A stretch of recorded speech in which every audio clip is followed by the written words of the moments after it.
If you're trying to eat more protein and you love chips and dip, this tzatziki dip with pita chips and bell peppers is a game changer.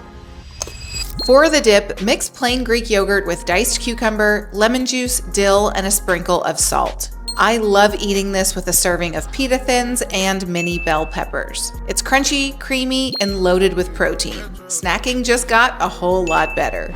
Want more protein-packed snack ideas? Follow for more easy recipes that keep you full.